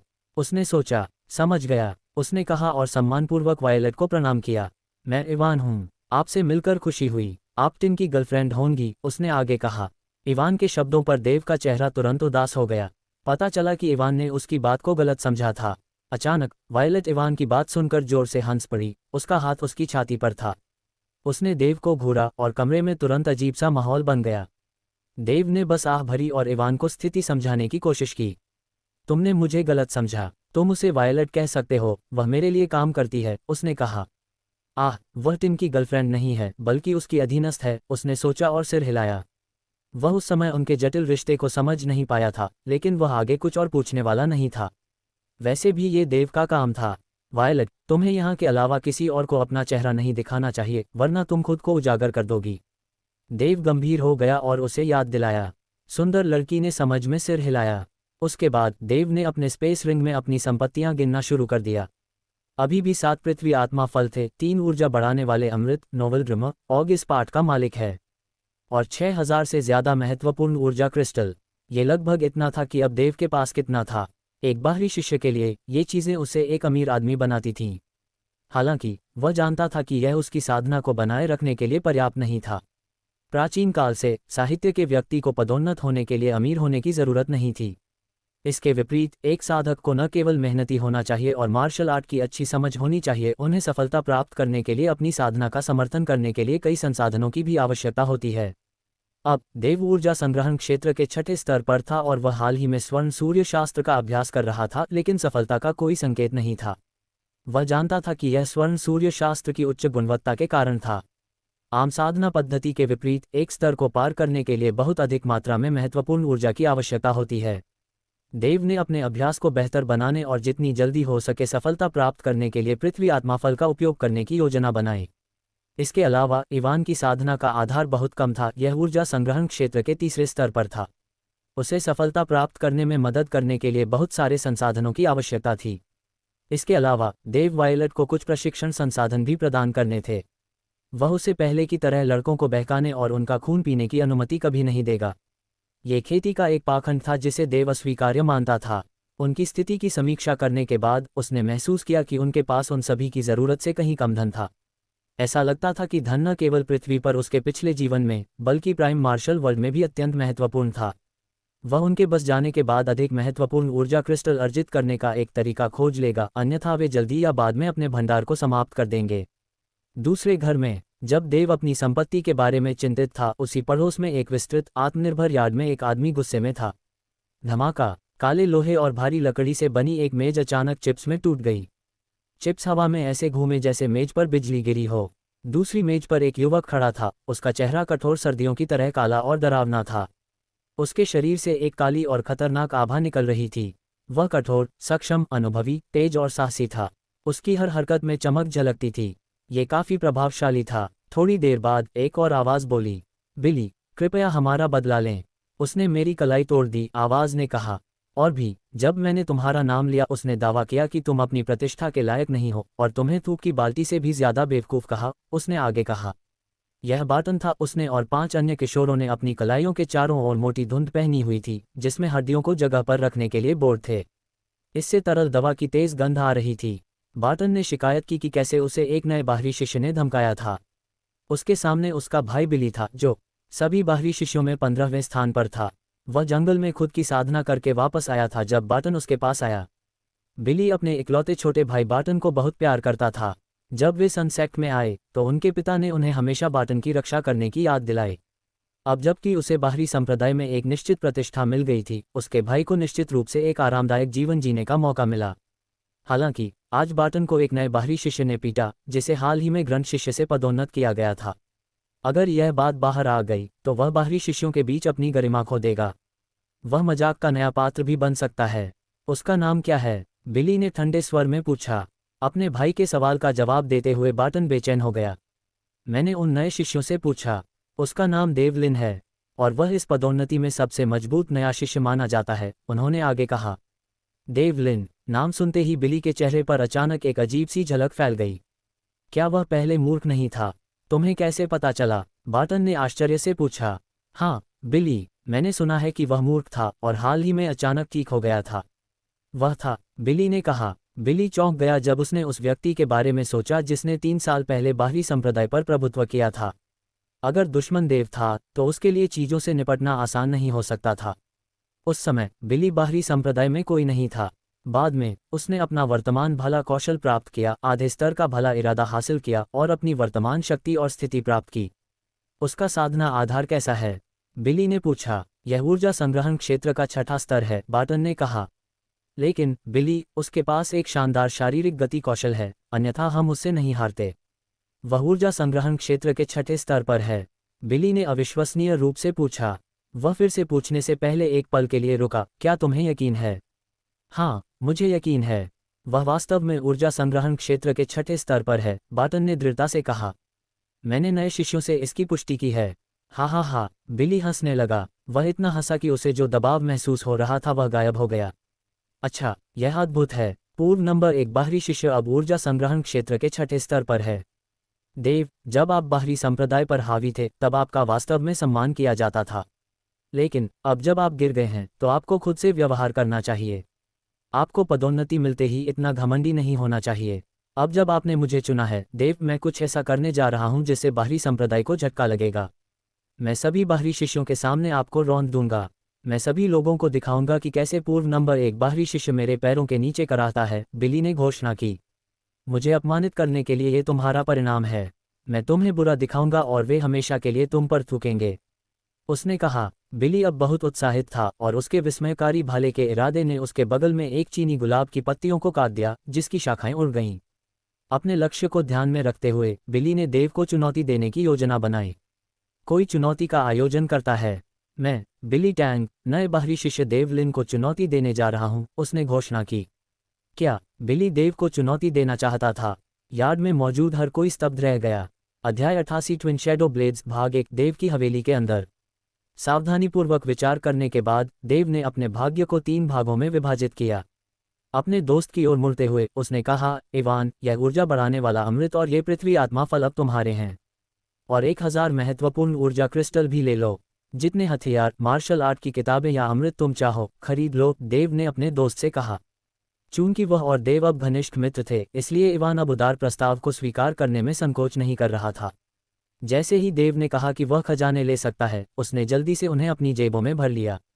वायलट की ओर मुड़ते हुए देव ने कहा, तुम ये 2 पृथ्वी आत्मा फल ले सकते हो। ऊर्जा बढ़ाने वाला अमृत तुम्हारे किसी काम का नहीं है क्योंकि तुम अभी पृथ्वी क्षेत्र चरण में हो। मैं महत्वपूर्ण ऊर्जा क्रिस्टल ले जाऊंगा, इसलिए अगर तुम्हें किसी चीज की जरूरत होगी तो मैं तुम्हारे लिए उन्हें खरीद लूंगा। बहुत बहुत धन्यवाद के साथ वायलट ने पृथ्वी आत्मा फल स्वीकार कर लिए। वह जानती थी कि वह व्यवहारिक रूप से देव की दासी थी क्योंकि उसकी आध्यात्मिक आत्मा उसके नियंत्रण में थी। इसलिए वायलट के लिए यह पूरी तरह से आश्चर्य की बात थी कि देव उसके साथ उन कीमती संसाधनों को साझा करने के लिए तैयार था। इस तरह के इशारे ने उसे उसके प्रति और अधिक सौहार्दपूर्ण बना दिया। इवान, मैं टास्क हॉल जाना चाहूंगा और शायद कुछ और महत्वपूर्ण ऊर्जा क्रिस्टल अर्जित करने के लिए कुछ कार्य करूंगा। मैं पास के बाजार में भी टहल सकता हूं, ये देखने के लिए कि क्या खरीदने लायक कोई अमृत है, देव ने कहा। हालांकि सनसेक्ट अपने मेडिसिन हॉल में कई तरह के अमृत रखता था, लेकिन प्रत्येक शिष्य के लिए अनुमत मात्रा काफी सीमित थी। दूसरी ओर, साधारण शिष्यों को बेचे जाने वाले अर्घ बहुत उच्च श्रेणी के नहीं थे। यदि कोई शिष्य मेडिसिन हॉल से ऊर्जा बढ़ाने वाले अमृत जैसे अधिक उन्नत अमृत खरीदना चाहता था तो ये बहुत मुश्किल होगा। उस गुणवत्ता और प्रभाव वाले अमृत कई हजार शिष्यों वाले संप्रदाय के लिए एक कीमती संसाधन थे। आपूर्ति मांग का सामना नहीं कर सकती थी। अच्छे और दुर्लभ प्रकार केवल प्रमुख और आंतरिक शिष्यों के लिए रखे गए थे। हालांकि स्थानीय मार्शल आर्ट चिकित्सकों द्वारा आयोजित गुप्त बाजार मौजूद हैं और एक शिष्य आसानी से उचित मूल्य पर मिश्रित अमृत पा सकता है। अगर वह भाग्यशाली है तो वह अन्य उपयुक्त दवाएं, मार्शल आर्ट पुस्तकें और हथियार भी खोज सकता है। इसलिए जब भी देव मुक्त होता तो वह इन बाजारों में जाना और उन वस्तुओं की खोज करना पसंद करता था जिनकी उसे आवश्यकता हो सकती थी। टिन, मैं इस बार आपके साथ बाजार में नहीं जाना चाहता। मेरी साधना अभी भी बहुत कम है। सामग्री सर्वाधिकार कॉपीराइट नोवेल रिम ऑग। आपने मुझे जो कुछ भी दिया है उसके साथ मुझे लगता है कि मुझे लंबे समय तक कुछ और खरीदने की आवश्यकता नहीं है, इवान ने सुझाव दिया। इस समय उस व्यक्ति को पहले से ही अपने बारे में स्पष्ट जानकारी थी। इसलिए देव अपने घर और सन माउंटेन से अकेले ही निकल गया। चूंकि वह कई बार आसपास के गुप्त बाजारों में जा चुका था, इसलिए वह इन दुकानों के स्थान से पहले से ही परिचित था। आधे दिन में 1 दर्जन मील की यात्रा करने के बाद युवा साधक पीस टाउन के उपनगर में एक गुप्त बाजार में पहुंचा जिसे डार्क मार्केट कहा जाता है।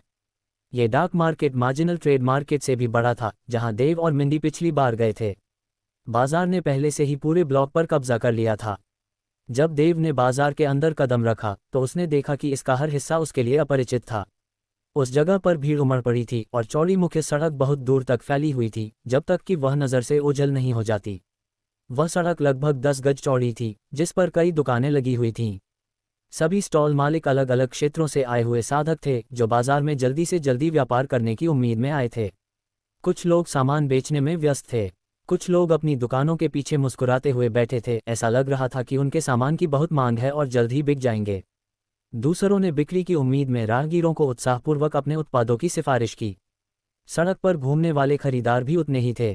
अधिकांश स्टॉल मालिकों और यहां तक कि खरीदारों में भी एक स्थिर और तीव्र आभा थी। उनके साधना आधार अपेक्षाकृत ऊंचे थे और देव ने पृथ्वी क्षेत्र से मुट्ठी भर लोगों को भी ढूंढ निकाला। ये स्पष्ट था कि डार्क मार्केट में व्यापार फल फूल रहा था। खजानों की चकाचौंध से मोहित होकर देव सड़क पर टहलता हुआ चला गया। अरे छोटे दोस्त, यहाँ पर मेरे पास 6ठे स्तर के शैतानी जानवरों के कोर से तैयार कुछ शरीर मजबूत करने वाले अमृत हैं। आओ देखो, यदि आप इनमें से एक अमृत लेते हैं या इसका उपयोग अपने शरीर को शुद्ध करने के लिए करते हैं तो आप अपनी साधना आधार में तेजी से वृद्धि की उम्मीद कर सकते हैं। देव को देखते ही अपने 30वें दशक में एक स्टॉल मालिक ने युवक को पुकारा। 6ठे स्तर के शैतानी जानवरों के कोर से परिष्कृत अमृत, आपके पास ऐसी चीज है? गहरी सांस लेते हुए देव ने जो सुना उससे वह चकित रह गया। आमतौर पर शीर्ष स्तर के अभ्यासी भी 6ठे स्तर पर शैतानी जानवरों को भड़काने की हिम्मत नहीं करते। बिना किसी संदेह के उनके कोर प्राप्त करना कठिन था। हालांकि गुप्त बाजार में स्टॉल के मालिक ने दावा किया कि उसके पास ऐसे कोर से बने अमृत हैं। क्या ये भी संभव था? फिर भी देव अपनी जिज्ञासा को रोक नहीं सका, इसलिए वह स्टॉल की ओर बढ़ा और झुककर देखने लगा फ्लेनेलेट के एक टुकड़े पर रखे अमृत। वे काले थे, बत्तख के अंडों से थोड़े बड़े और अब बहुत तीखी गंध दे रहे थे। अरे यार, जैसा कि तुम देख सकते हो उनमें से प्रत्येक अमृत काफी बड़ा है। तो ये तुम्हारे लिए वास्तव में एक सौदा है। तुम जानते हो क्या, मैं वास्तव में तुमसे प्यार करता हूं, इसलिए मैंने तुम्हें उन्हें केवल 1000 महत्वपूर्ण ऊर्जा क्रिस्टल के लिए देने का फैसला किया। मैं मूल रूप से उन्हें दे रहा हूं। तुम्हारी अनोखी काया और तुम्हारे सिर पर मंडराते प्रभामंडल के आधार पर मैं कह सकता हूं कि तुम कुछ बड़ा हासिल करने के लिए किस्मत में हो। अपने मन में देव जानता था कि वे नकली थे। कोई भी चापलूसी उसे इस व्यापारी से खरीदने के लिए मजबूर नहीं करेगी। केवल 1000 महत्वपूर्ण ऊर्जा क्रिस्टल के लिए 6ठे स्तर के शैतानी जानवरों के कोर वाला एक अमृत, ये कैसे संभव है? वह लगभग जोर से हंसा, लेकिन इसके बजाय जल्दी से दूर चला गया। चलो यार, देखो, ये असली शरीर को मजबूत बनाने वाले अमृत हैं जिनमें 6ठे स्तर के शैतानी जानवरों के कोर हैं। मैं इन्हें सिर्फ 1000 महत्वपूर्ण ऊर्जा क्रिस्टल के लिए बेचने को तैयार हूं। ये उचित मूल्य पर असली सामान हैं। तुम्हें पता है कि मैं अपने ग्राहकों के साथ ईमानदारी से पेश आता हूँ। उसने देव को अपना सामान खरीदने के लिए मनाना जारी रखा। जब वह जाने के लिए मुड़ा तो अधेड़ उम्र के व्यापारी ने आवाज़ लगाई, अरे मत जाओ, हम यहाँ सिर्फ एक अच्छी बातचीत कर रहे थे। कीमत पर बातचीत की जा सकती है। मैं उन्हें नहीं खरीद सकता, देव ने जवाब दिया, और विक्रेता से बहस करने के लिए तैयार न होते हुए वह बस मुड़ा और स्टॉल से चला गया। देव के स्टॉल से जाने के कुछ ही समय बाद अगले स्टॉल पर एक महिला ने अधेड़ उम्र के विक्रेता को चिढ़ाना शुरू कर दिया। मी वांग, क्या तुम फिर से किसी मासूम ग्राहक को औषधि में भिगोए हुए नागफनी के जामुन देकर बेवकूफ़ बनाने की कोशिश कर रहे हो? हा, तुम्हारे पास वास्तव में समय बिताने के अलावा और कुछ नहीं है न? आदमी ने महिला विक्रेता को चुप करा दिया। उसे गुस्सा आ रहा था कि वह उसके बेचने के प्रयासों को रोकने की कोशिश कर रही थी। तुम्हें पता नहीं है कि तुम क्या कह रही हो? मैं बिना किसी लागत के व्यापार कर रहा हूँ। पिछले महीने मैंने एक बेवकूफ़ को धोखा दिया और उस सौदे से बहुत पैसा कमाया, है न? आदमी ने फुसफुसाया। उसे इस बात का बिल्कुल भी अंदाजा नहीं था कि देव ने उसकी बातों को आध्यात्मिक समझ से पकड़ लिया था, जो 400 मीटर के दायरे में इन चीज़ों को पहचान सकता था। सच्चाई सुनकर युवा शिष्य खुश हो गया। खुद से बुदबुदाते हुए उसने कहा, ऐसा लगता है कि यह डाक मार्केट बेईमान व्यापारियों से भरा हुआ है। शायद इनमें से ज़्यादातर स्टॉल मालिक धोखेबाज हैं। मुझे सावधान रहने की ज़रूरत है, अन्यथा मैं मूर्ख बन सकता हूँ और बहुत सारा पैसा खो सकता हूँ। अध्याय 89 ट्विन शैडो ब्लेड्स भाग 2। सड़क पर आगे बढ़ते हुए देव व्यापारियों को देखा और उनके माल का निरीक्षण किया। कुछ स्टॉलों पर विभिन्न जानवरों के फर, हड्डियां और अंग बेचे गए, जबकि अन्य ने दवा और हथियार, साथ ही विशेष अमृत भी बेचे। सामग्री सर्वाधिकार कॉपीराइट नोवेल ड्रामा और कई ऐसे भी थे जो मार्शल आर्ट तकनीकों पर किताबें पेश करते थे। कई मिनट तक टहलने के बाद देव ने मार्शल आर्ट की किताबें बेचने वाले 2 स्टॉलों को देखा। उनमें से एक में केवल 2 मैनुअल प्रदर्शित किए गए थे। शिष्य स्टॉल पर आया और पूछा कि वाइल्ड बुल ब्रॉडस्वॉर्ड स्किल्स नामक पहले स्तर की आक्रामक तकनीक पर मैनुअल की लागत कितनी है। उन्हें बताया गया कि यह 5000 महत्वपूर्ण ऊर्जा क्रिस्टल थे। फिर उन्होंने दूसरी किताब के बारे में पूछा, जो दूसरे स्तर की बॉडी रिफाइनिंग तकनीक आयरन आर्मर पर थी। इसकी कीमत 10,000 थी। निराशाजनक बात यह थी कि स्टॉल के मालिक ने देव को भुगतान करने से पहले पुस्तकों को देखने की अनुमति नहीं दी। एक बात जो उसे बिल्कुल स्पष्ट थी वह यह थी कि उस गली में लगभग आधे स्टॉल मालिक ठग थे। इसलिए यह बहुत संभव था कि वह दोनों में से किसी एक पुस्तक के लिए पैसे चुकाने पर पछताए। 6ठे स्तर की साधना विधि बिक्री पर है। आओ देखो, अपनी भौं ऊपर उठाते हुए देव ने सोचा, 6ठे स्तर की साधना विधि। उस स्तर की कोई भी साधना विधि अत्यंत कीमती थी। केवल बहुत बड़े संप्रदायों के प्रमुख शिष्य ही इन पुस्तकों को प्राप्त कर सकते थे, जिनका इतिहास बहुत लंबा था। अच्छा, ये लो, एक और ठग, देव ने आह भरी। लेकिन चूंकि देव को जाने की कोई जल्दी नहीं थी, इसलिए उसने अपनी जिज्ञासा को शांत करने के लिए स्टॉल पर एक नज़र डालने का फैसला किया। एक मोटा आदमी, जो ईमानदार और भरोसेमंद लग रहा था, एक स्टॉल के पीछे घुटनों के बल बैठा था। उसके सामने एक बड़ा काला कपड़ा था, जिस पर मार्शल आर्ट की एक पुस्तिका और एक असामान्य आकार का लाल रंग का खंजर रखा हुआ था। खंजर देखकर देव का दिल धड़क उठा। काले कपड़े पर रखा खंजर बिल्कुल वैसा ही था जैसा देव ने रफत के स्पेस रिंग में पाया था। केवल रंग में अंतर था। ये लाल रंग का था। लेकिन इस विवरण को अलग रखें, दोनों खंजर ऐसे लग रहे थे जैसे वे एक ही सांचे से बने हों। क्या आप मुझे बता सकते हैं कि उस खंजर में क्या खास बात है? उसने बड़ी दिलचस्पी से पूछा। युवा शिष्य आगे की जांच के लिए उसे उठाने के लिए नीचे झुका। खंजर के वजन से उसकी कलाई तुरंत ढीली पड़ गई। उसके पास पहले से मौजूद खंजर की तरह यह आश्चर्यजनक रूप से भारी था। खुशी से उसने सोचा, ये निश्चित रूप से दूसरे वाले जैसा ही है। हालांकि उसने अपनी अभिव्यक्ति को निष्क्रिय रखा, इसलिए खंजर के प्रति स्नेह का कोई निशान नहीं था। कई घंटे हो गए थे जब से वह आदमी अपने स्टॉल के पीछे घुटनों के बल बैठा हुआ ग्राहकों को अपना सामान बेचने के लिए पुकार रहा था। लेकिन बहुत कम लोग उनमें रुचि रखते थे, मुख्यतः इसलिए क्योंकि किसी को भी विश्वास नहीं था कि स्टॉल पर 6ठे स्तर की साधना पद्धति पर एक वास्तविक मैनुअल रखा हुआ है। अधिकांश लोगों की सोच के अनुसार, यदि बहुत बड़े संप्रदायों को कभी कोई मिल जाए तो वे उसे संजोकर रखेंगे और उसे अपने पास रखने के लिए सब कुछ करेंगे। तो एक छोटे से गुप्त बाजार में एक आदमी यह कैसे दावा कर सकता है कि वह जो बेच रहा है वह कीमती और असली चीज़ है? एक मूर्ख भी आसानी से पहचान लेगा कि यह सच होने से बहुत अच्छा है। इसलिए जबकि बहुत से लोग उसके स्टॉल के पास घूम रहे थे, वे सभी बातचीत करने और हंसने में व्यस्त थे, ये जानने के लिए उत्सुक थे कि उस आदमी की चाल को कैसे उजागर किया जा सकता है। भाई, ये खंजर एक और टुकड़े के साथ आया था। वे एक सेट बनाते हैं। लाल वाला सकारात्मक छाया ब्लेड है, दूसरा नकारात्मक छाया ब्लेड। साथ में उन्हें जुड़वां छाया ब्लेड कहा जाता है। उनका उपयोग केवल 6ठे स्तर की साधना विधि के साथ किया जा सकता है, जिसे आप इस पुस्तक में पा सकते हैं। यह मेरे पिता हैं जिन्होंने इन दो वस्तुओं को एक प्राचीन अवशेष से बाहर निकालने के लिए अपने जीवन को जोखिम में डाला, उस आदमी ने समझाया। पहले मेरा वास्तव में इन दुर्लभ वस्तुओं को बेचने का कोई इरादा नहीं था, लेकिन जब मेरे पिता अपने दुश्मन के खिलाफ लड़ाई में गंभीर रूप से घायल हो गए तो मुझे पुनर्विचार करना पड़ा। और चूंकि अब हमें उनके चिकित्सा खर्चों के लिए पैसे की सख्त जरूरत है, इसलिए मैंने इन खजानों को बेचने का फैसला किया, उन्होंने कहा। उनकी रुचि जागृत हुई। देव ने पूछा, और आप इन्हें कितने में बेचेंगे? किसी चीज ने शिष्य को बताया कि यह मूल्यवान हो सकता है। सच में, मैं इसे 8000 महत्वपूर्ण ऊर्जा क्रिस्टल के लिए बेचने जा रहा था, लेकिन चूंकि किसी ने मेरी बात पर विश्वास नहीं किया, इसलिए मुझे लगता है कि मैं अभी 5000 महत्वपूर्ण ऊर्जा क्रिस्टल स्वीकार करूंगा। ये राशि मेरे पिता को ठीक करने के लिए पर्याप्त होनी चाहिए। कृपया भाई, यह मेरे लिए एक एहसान के रूप में करो, उसने विनती की। हालांकि फिलहाल नकारात्मक छाया ब्लेड गायब है। अगर भविष्य में आप इसे खोजने के लिए पर्याप्त भाग्यशाली हैं तो आप इस अद्भुत साधना पद्धति का अभ्यास करने में सक्षम होंगे। इससे पहले कि वह अपनी बात पूरी कर पाता, दर्शकों की भीड़ हंसी में फूट पड़ी। ये बहुत ही हास्यास्पद है। क्या बेवकूफ़ी भरी छठी स्तरीय साधना पद्धति है। इसका अभ्यास करने से पहले आपको किस्मत की आवश्यकता होगी। किसी ने चिल्लाया, मैं भी तुम्हारे साथ हूँ।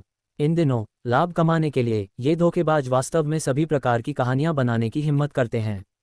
उनकी बकवास कहानियों की किताबों की तुलना में कुछ अधिक आकर्षक है, एक और ने कहा। हाँ, और वे लोगों की सहानुभूति का लाभ उठा रहे हैं। देखा, इसने जो कहानी गढ़ी है वह बहुत मार्मिक है। प्राचीन अवशेष, भगवान के लिए, ये ऐसी कहानियां नहीं हैं जो आपको हर जगह मिल जाएं। वह सिर्फ झांसा दे रहा था। ये सही है। पिछली बार मैं एक धोखेबाज से मिला था जो अमृत बेचने की कोशिश कर रहा था।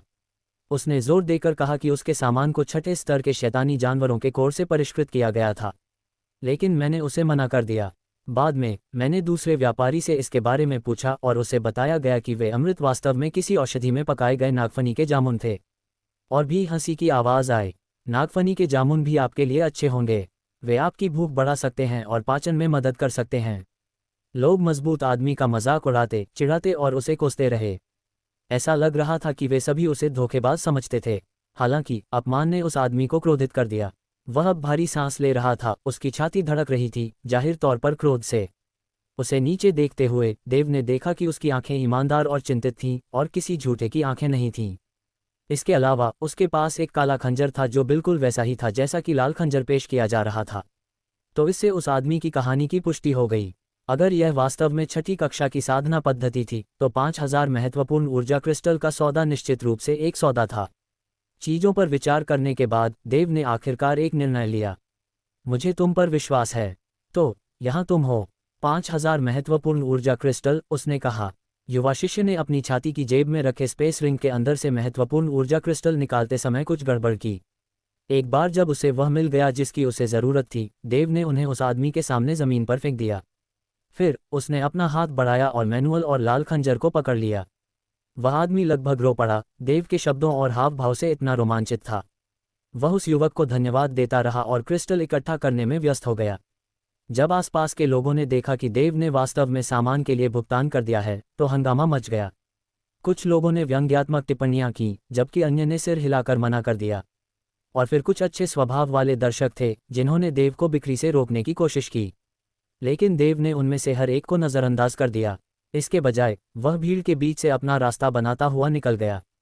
अध्याय 90 हार्ड मिशन हॉल भाग 1 डार्क मार्केट में 5000 महत्वपूर्ण ऊर्जा क्रिस्टल खर्च करने के बाद देव अपनी जेब खाली करके चला गया। वह एक लंबे चेहरे के साथ सनसेट में वापस चला गया।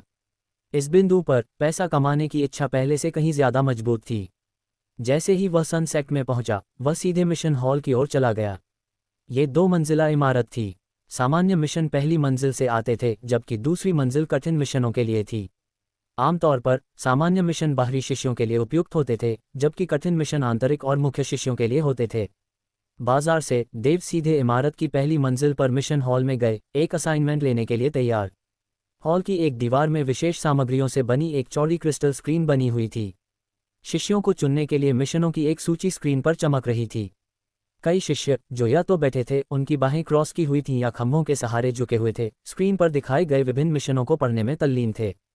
15 लेवल 1 दानव कुत्तों को मारें और उनके जानवर के कोर और दांत प्राप्त करें और 300 महत्वपूर्ण ऊर्जा क्रिस्टल का इनाम प्राप्त करें।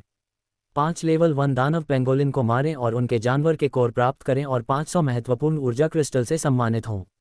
एक लेवल 2 जादुई लोमड़ी को मारें और उसके जानवर के कोर प्राप्त करें और 800 महत्वपूर्ण ऊर्जा क्रिस्टल का इनाम प्राप्त करें। 400 महत्वपूर्ण ऊर्जा क्रिस्टल के साथ पुरस्कृत होने के लिए 3 ताज़ा फूल चुनें। सूची आगे बढ़ती गई और शिष्यों ने उन्हें ध्यान से पढ़ा। ये भी गंभीर विचार के साथ था कि देव ने उपलब्ध मिशनों का अध्ययन किया। मिशनों पर जाने के कुछ समय बाद उन्हें एहसास हुआ कि प्रत्येक को केवल कुछ 100 महत्वपूर्ण ऊर्जा क्रिस्टल के साथ पुरस्कृत किया गया था। 500 महत्वपूर्ण ऊर्जा क्रिस्टल के उच्चतम पुरस्कार वाले मिशनों में से एक स्तर 3 एक सींग वाले राक्षस भेड़िए को मारना था। सच तो ये था कि 1000 महत्वपूर्ण ऊर्जा क्रिस्टल इस बिंदु पर देव के लिए कुछ भी नहीं थे। वह लंबे समय तक स्क्रीन को देखता रहा, लेकिन फिर भी उसे कोई ऐसा मिशन नहीं मिला जो उसे प्रेरित करता हो। आह भरते हुए देव चुपचाप दूसरी मंजिल पर चला गया। इस मंजिल के मिशन केवल आंतरिक शिष्यों या उच्च रैंकिंग वाले लोगों के लिए उपयुक्त थे। हालांकि बाहरी शिष्यों को दूसरी मंजिल से मिशन लेने के खिलाफ कोई आधिकारिक आदेश नहीं था। जब तक वे शक्तिशाली थे, बाहरी शिष्य इस मंजिल से मिशन प्राप्त करने के पात्र थे। देव को एक बार कठिन मिशन मिले थे जब वह अभी भी एक बाहरी शिष्य था। अब वह बस उस मंजिल से उपलब्ध मिशनों पर एक नज़र डालना चाहता था। वैसे भी वह उन्हें लेने के लिए बाध्य नहीं था। दूसरी मंजिल पर हार्ड मिशन हॉल का लेआउट पहली मंजिल के सामान्य मिशन हॉल के समान था, सिवाय इसके कि यह आकार में थोड़ा छोटा था। क्रिस्टल स्क्रीन भी मिशनों के साथ स्क्रॉल कर रही थी। उन्होंने 1 दर्जन शिष्यों को स्क्रॉलिंग स्क्रीन पर ध्यान केंद्रित करते पाया। कम प्रोफाइल रखते हुए देव अंदर चले गए, किसी को परेशान न करने के लिए सावधान। सामग्री सर्वाधिकार कॉपीराइट नोवेल ऑग। ग्रेट डेसोलेशन माउंटेन के आसपास एक लेवल 3 बैंगनी आग अजगर का शिकार करें और उसे मार डालें और एक 800 महत्वपूर्ण ऊर्जा क्रिस्टल का इनाम पाएं। ग्रेट डेसोलेशन माउंटेन के आसपास सांप की लार के फूल खोजें और 2000 महत्वपूर्ण ऊर्जा क्रिस्टल का इनाम पाएं।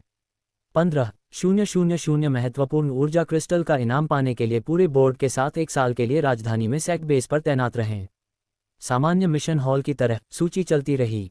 हार्ड मिशन हॉल से असाइनमेंट काफ़ी असामान्य थे, लेकिन पुरस्कार उदार थे, कम से कम 1000 से अधिक महत्वपूर्ण ऊर्जा क्रिस्टल और कभी-कभी 10,000 भी। लेकिन जब इनाम प्रभावशाली था, देव केवल अपना सिर हिला सकता था और मुस्कुरा सकता था। दुष्ट ड्रैगन का साधना आधार पृथ्वी क्षेत्र का प्रारंभिक चरण है। स्वतंत्र साधकों के लिए पागल होना सामान्य वर्णन था। वे अक्सर हत्या, आगजनी और डकैती जैसे अपराध करते थे, इसलिए उन्हें वास्तविक युद्ध से बहुत अनुभव प्राप्त हुआ। इसके अलावा वे हमेशा इधर उधर घूमते रहते थे और एक स्थान से दूसरे स्थान पर जाते रहते थे, इसलिए उन्हें ढूंढना काफ़ी मुश्किल था। सूर्य संप्रदाय का एक साधारण शिष्य इस तरह के असाइनमेंट से निपटने के लिए कौशल और क्षमता से लैस नहीं था। अंत में देव ने 3 मिशन चुने, जो सभी ग्रेट डेसोलेशन माउंटेन के आसपास स्थित थे। युवा शिष्य लंबे समय से ग्रेट डेसोलेशन माउंटेन के चारों ओर जाने का अनुभव करना चाहता था, और वास्तविक युद्ध किसी की शक्ति को मजबूत करने के सबसे महत्वपूर्ण तरीकों में से एक था। असाइनमेंट के लिए पंजीकरण करने के बाद देव शुरू करने के लिए उत्साहित होकर अपने घर वापस चला गया। उसे पता नहीं था कि एक आश्चर्य उसका इंतजार कर रहा था। इस समय देव के घर के सामने हंगामा हो रहा था। कुछ लड़कों ने इवान पर हमला किया और उसे लगातार मुक्का मारा। उसकी नाक सूज गई थी और उसके मुंह से खून बह रहा था। ताकत खत्म होने के कारण इवान वापस नहीं लड़ सका। उसे पीटने वाले लड़के ऊर्जा एकत्रीकरण क्षेत्र में 5वें या 6ठे स्तर पर थे, जबकि इवान केवल 3रे स्तर पर था। चलो, वह कायद देव कहाँ छिपा है? एक अभिमानी किशोर ने जोर से कहा। जब वह बोल रहा था तो वह प्रत्येक बार इवान के पेट में मुक्का मारता था। प्रश्न: वह ऊर्जा एकत्रीकरण क्षेत्र के 5वें स्तर पर था और हमेशा भाइयों बिली और बाटन से शक्ति उधार लेकर लोगों को धमकाता था। जैसे ही इवान ने दर्द में अपने दांत भींचे, उसने अपने उत्पीड़कों को घूर कर देखा। ओह, तुम्हारे पास वास्तव में एक रीढ़ है। अच्छा, अब मैं देखूंगा कि वे हड्डियां कितनी मजबूत हैं। लड़के ने इवान को फिर से मुक्का और लात मारते हुए कहा। इवान के पूरे शरीर में झुनझुनी दर्द था और उसे लगा कि आंतरिक अंग विस्थापित हो रहे हैं, लेकिन उसने अपना मुंह बंद रखा और बस उन्हें घूरता रहा। ठीक है, मैं तुम्हें अपने मुक्कों का स्वाद चखाऊंगा। इवान की बदतमीजी ने लड़के को और अधिक क्रोधित कर दिया। देव, जल्दी से बाहर आओ, तुमने हमारे बड़े भाई बिली को नाराज कर दिया है। अब तुम्हारा काम हो गया। अगर तुम बाहर नहीं आए तो मैं इवान की खाल उधेड़कर उसे भून दूंगा, लड़के ने धमकी दी। गुस्से में खर्राटे लेते हुए उसने कहा, एक नए व्यक्ति को इतना अहंकारी होने की अनुमति नहीं है। तुम्हें बिली को अपमानित करने का क्या अधिकार है? तुम मृत्यु शब्द का उच्चारण नहीं जानते, है न? तुम्हें अब बाहर आना चाहिए और बिली के सामने घुटने टेककर उससे दया की भीख मांगनी चाहिए। हो सकता है कि वह तुम्हें छोड़ दे, उनमें से एक ने कहा। दूसरा बोला, उसके लिए दया के लिए घुटने टेकने में बहुत देर हो चुकी है। वह पहले ही बिली को परेशान कर चुका है। इस बार उसने सब कुछ खत्म कर दिया।